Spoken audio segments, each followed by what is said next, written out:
اللہ کے رسول کی نگاہ مقدس پڑی، سرکار مسکرا پڑے. آقا نے ایک بچے سے ارشاد فرمایا، بیٹا تم ابھی جنگ میں نہ جاؤ، نکل پڑو. ایسے موقع پر دشمن کو زیر کرنے کے لیے تنکے کا سہارا کافی ہوتا ہے. میرے سرکار کو اطلاع دے دی گئی کہ پورے کفاران مکہ ہم پر حملہ آور ہونے والے ہیں، اور یہ میرے دیوانوں کے چھوٹے چھوٹے بچے ہمارے لیے نکل آئے ہیں، اپنے خون کی قربانی پیش کرنا چاہتے ہیں. نبی کونین کے مقدس آنکھوں میں آنسو آ گئے. اللہ کے رسول نے رب کی بارگاہ میں دعا کی، پروردگار یہ چھوٹے چھوٹے بچے خون کی قربانی دینے کے لیے، مذہب اسلام کے بقا کے لیے، تیرے محبوب کے قدموں میں قربان ہونے کے لیے نکلے ہیں، مولا ان کی لاج رکھنا. میرے آقا فرماتے ہیں، بیٹا تم نہ جاؤ. انہوں نے عرض کیا، یا رسول اللہ یہ میرے بغل میں کھڑے ہوئے ہیں، آپ نے ان کو نہیں کہا کہ نہ جاؤ، آپ ہمیں کہہ رہے ہیں. یا رسول اللہ میں ان کو کشتی میں پچھاڑ دیتا ہوں. میرے سرکار نے ارشاد فرمایا، اچھا کشتی لڑو. سب سے نکال کر کے کشتی لڑائی جاتی ہے، تو واقعی انہوں نے پچھاڑ دیا. دونوں سرکار کا چہرہ دیکھ رہے ہیں. میرے آقا اگر جس نے کشتی میں پچھاڑا تھا ان کو کہیں بیٹا تم چلو، اور جو کشتی میں پچھڑ گئے تھے ان کو کہیں نہ چلو تو دل شکنی ہوگی. سرکار فرماتے ہیں، اچھا تم دونوں چلو. وہ دونوں بچے جب میدان بدر میں پہنچے ہیں تو انہوں نے ہی ابو جہل کو مارا تھا، اور ابو جہل کو ایسے انداز سے مارا تھا کہ حضرت عبد الرحمن ابن عوف کہتے ہیں کہ دو بچے آئے اور مجھ سے پوچھنے لگے، چچا رسول اللہ صلی اللہ علیہ وسلم کا دشمن ابو جہل کہاں ہے؟ تو فرماتے ہیں میں بچوں کو دیکھ کر کے حیران رہ گیا. میں نے کہا بچوں تم کیا کرو گے؟ تو ان بچوں نے کہا، جس کو حفیظ جالندھری نے اپنی زبان میں بڑے اچھے انداز سے بیان کیا ہے، قسم کھائی ہے مر جائیں گے یا ماریں گے ناری کو، اور سنا ہے گالیاں دیتا ہے وہ محبوب باری کو. اللہ اللہ، یہ جوش و جذبہ تھا ان بچوں کا. اللہ کے رسول صلی اللہ علیہ وسلم نے 313 کی جماعت کو الگ کیا، چلو میدان جنگ میں. صبح کا سفیدہ پھیلا، مدینہ شریف کے یہ عشاق رسول اللہ کے جانثار اپنے آقا کے قدموں میں قربان ہونے کے لیے اپنے وطن سے نکل رہے ہیں باہر. لشکر کفار کا پڑاؤ بدر کے مقام پر ہو جاتا ہے. مدینہ شریف سے تھوڑی دور پر بدر کا مقام ہے، وہاں وہ لوگ ٹھہر گئے. اللہ کے رسول نے اپنے ایک صحابی کو بھیجا، پتہ لگاؤ وہ کتنے لوگ ہیں. رات میں وہ گئے شام کے وقت، انہوں نے آ کر کے عرض کیا، یا رسول اللہ آج شام کو کھانے کے لیے ان کی فوج میں 3 اونٹ ذبح ہوئے ہیں. اللہ کے رسول صلی اللہ علیہ وسلم نے ارشاد فرمایا، اس کا مطلب وہ 1000 ہیں. میرے سرکار صلی اللہ علیہ وسلم کو اطلاع مل گئی 1000 ہیں. اللہ کے رسول نے اپنے جانثاروں کی فوج کا دستہ متعین فرما کر کے جگہوں کا انتخاب کر دیا. خیمے لگ گئے، ایک خیمہ لگایا گیا اللہ کے رسول صلی اللہ علیہ وسلم کے لیے. میرے آقا صلی اللہ تعالی علیہ وسلم خیموں کو دیکھتے ہیں، اپنے جانثاروں کو ملاحظہ فرماتے ہیں. سرکار جس میدان میں سویرے سویرے جنگ ہونے والی ہے اس میدان میں تشریف لے جاتے ہیں. آپ نے فرمایا، عمر بن خطاب، ہاں یا رسول اللہ آؤ میرے ساتھ چلو. اللہ کے رسول حضرت عمر بن خطاب و فاروق اعظم کو اپنے ساتھ لے کر کے میدان جنگ میں چلے. عمر بن خطاب، کل یہی میدان رہے گا؟ ہاں یا رسول اللہ. اسی میدان میں کل جنگ ہوگی؟ ہاں یا رسول. میرے سرکار میدان کو ملاحظہ فرما رہے ہیں. وہ لوگ جو سیرت رسول کا مطالعہ کرتے ہیں بڑی دیانتداری کے ساتھ ہمیں بتائیں گے. کل کے دن یہ اعتراض نہ کریں گے کہ سبحانی صاحب بہت سخت جملہ بول جاتے ہیں. جب نبی کی عظمت کی بات آتی ہے تو مومن سخت جملہ ہی نبی کے دشمن کے تعلق سے استعمال کرے گا. تم جو آج چلاتے ہو نبی کو غیب کا علم نہیں ہے، علم نہیں ہے. اللہ کے رسول صلی اللہ تعالی علیہ وسلم میدان کو ملاحظہ فرما رہے ہیں، جگہ کو دیکھ رہے ہیں. ایک جگہ ٹھہر گئے، اپنے عصا شریف سے لکیر کھینچا. حضرت عمر بن خطاب دیکھ رہے ہیں. آپ نے ارشاد فرمایا، عمر بن خطاب سمجھو. عرض کرتے ہیں، یا رسول اللہ، اللہ اور اللہ کے رسول جانے یہ کیا ہے. آقا نے فرمایا، عمر بن خطاب دیکھو کل اسی دائرہ کے اندر ابو جہل مارا جائے گا.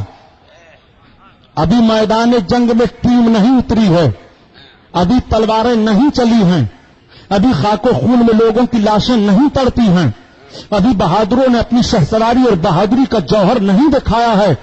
میدان جنگ میں ٹیم کے اترنے سے پہلے فتح کی بشارت اور مرنے کی اطلاع جو دے رہے ہیں وہ رسول اللہ صلی اللہ تعالی علیہ وسلم عطا فرما رہے ہیں۔ حضرت عمر بن خطاب سے فرماتے ہیں ابو جہل اس دائرے کے اندر کل مارا جائے گا، اور جب جنگ بدر کا خاتمہ ہوا تھا تو حضرت عمر بن خطاب فرماتے ہیں کہ خدا کی قسم جب میں میدان میں گیا تو رسول اللہ نے جو لکیر کھینچی تھی اسی لکیر کے اندر ابو جہل مارا گیا تھا، ادھر ادھر ایک بالشت بھی نہیں ہوا۔ یہ میرے رسول اللہ صلی اللہ علیہ وسلم کی مقدس سیرت ہے۔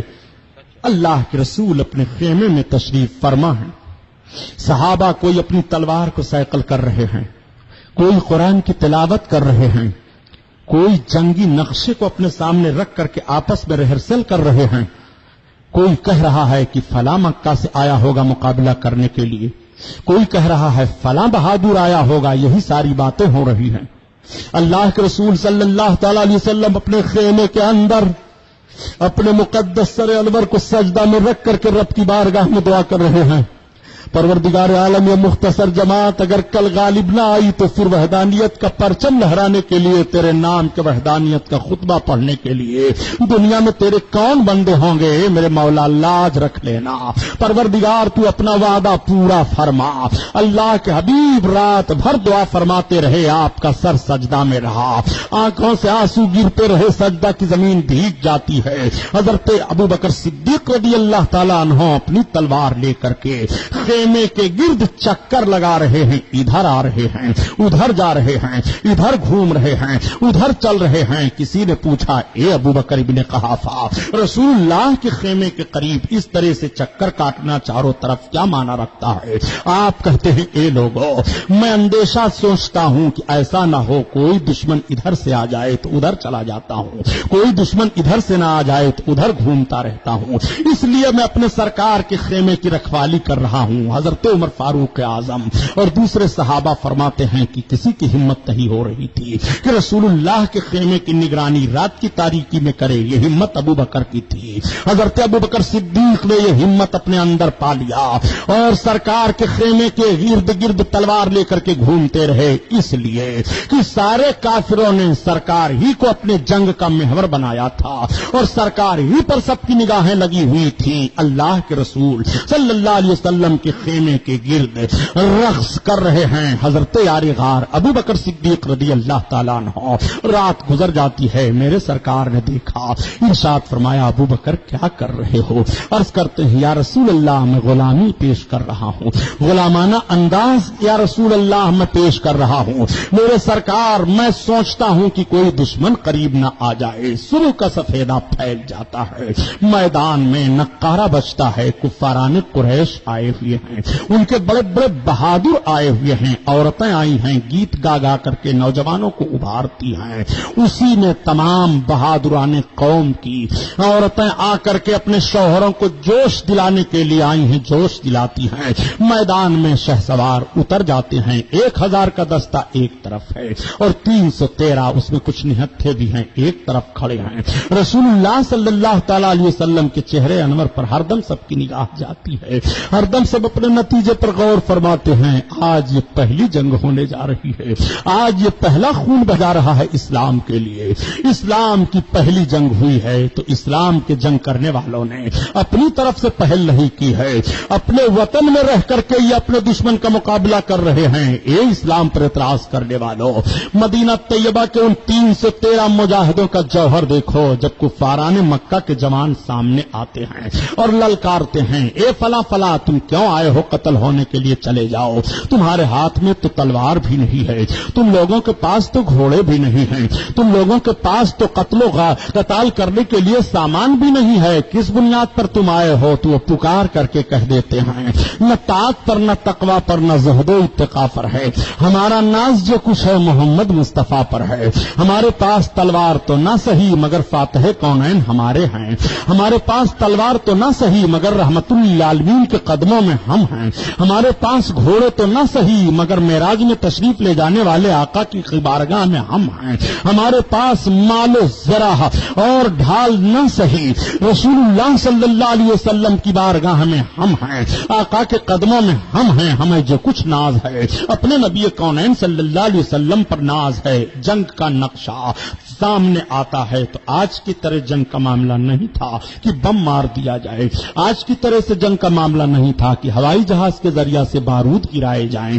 آج کی طرح سے جنگ کا معاملہ نہیں تھا کہ چوری چھپے چھپ کر کے کوئی گولا پھینکا جائے. آمنے سامنے کی جنگ ہوتی تھی, تلواریں چمکتی تھی, میدان میں صفیں لگی رہتی تھی, بیچ کا میدانی حصہ چھوٹا رہتا تھا. ادھر سے بہادر نکلتا, ادھر سے دوسرا بہادر نکلتا, دونوں میں آزمائش ہوتی, دونوں میں تلواریں چلتی.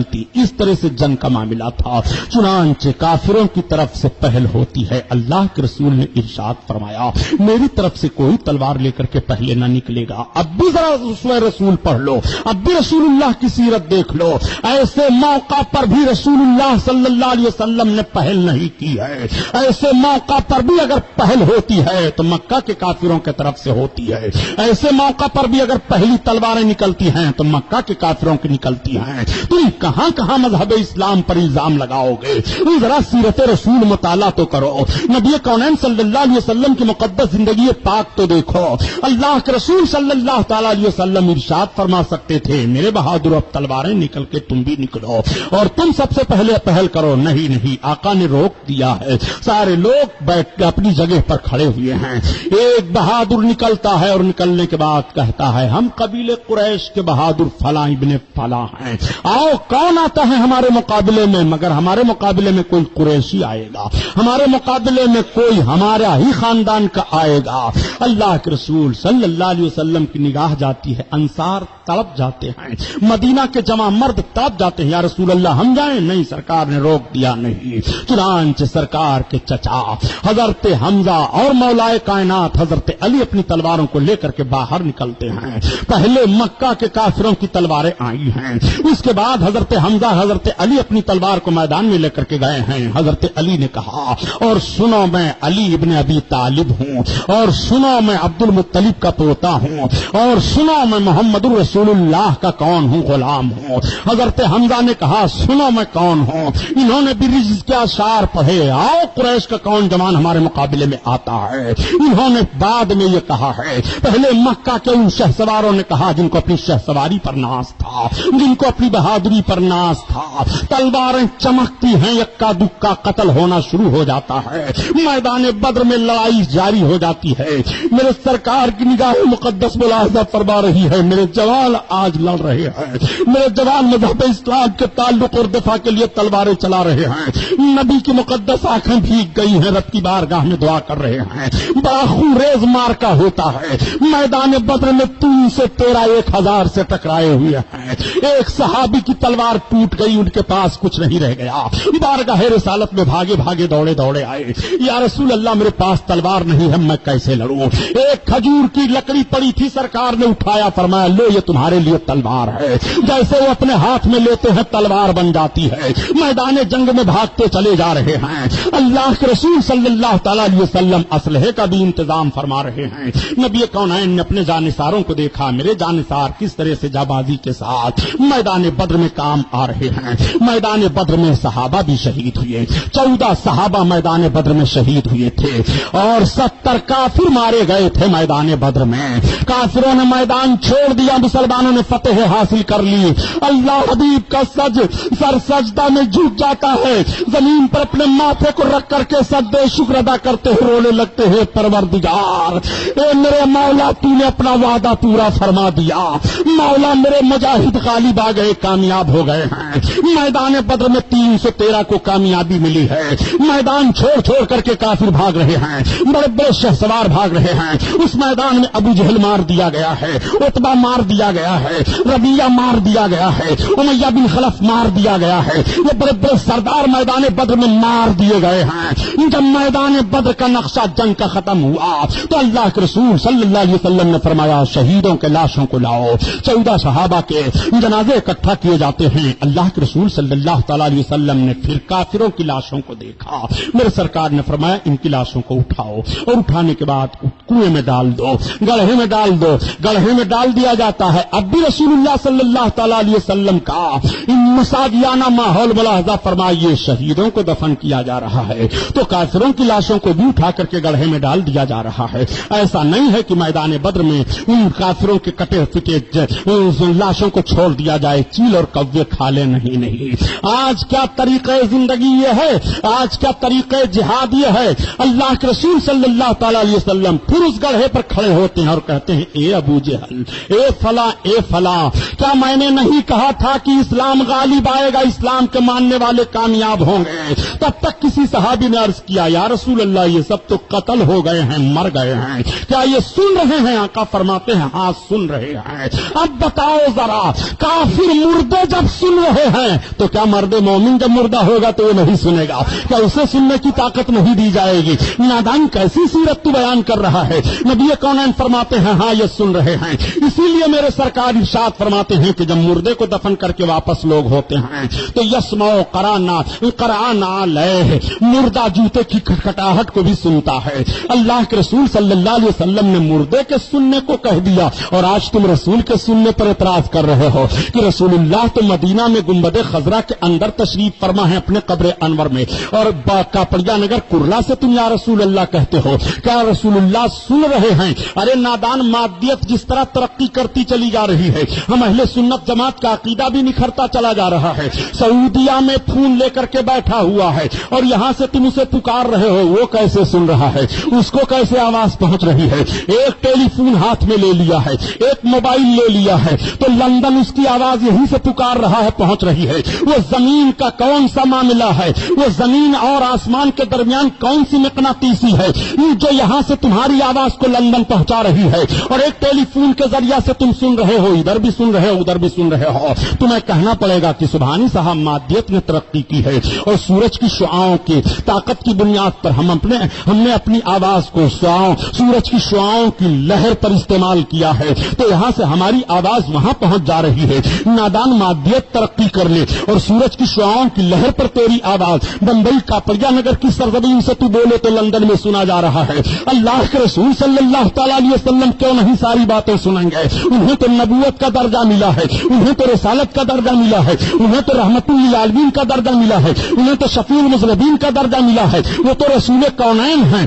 اسی لیے تو اعلی حضرت عظیم البرکت فرماتے ہیں، تو اپنے نبی کے سننے کی بات کر رہا ہے، دور و نزدیک کے سننے والے کان لال کرامت پہ لاکھوں سلام، لاکھوں سلام، لاکھوں سلام۔ یہ محفل نور زندہ باد، پائندہ باد۔ سی ڈی، ڈی وی ڈی، آڈیو ویڈیو پرچار کیسٹ بنوانے کے لیے تشریف لائیں لمرا ایجنسی، گوئن روڈ چوراہا، امین آباد، لکھنؤ۔ موبائل نمبر 9935055789، دوسرا نمبر 9305328319۔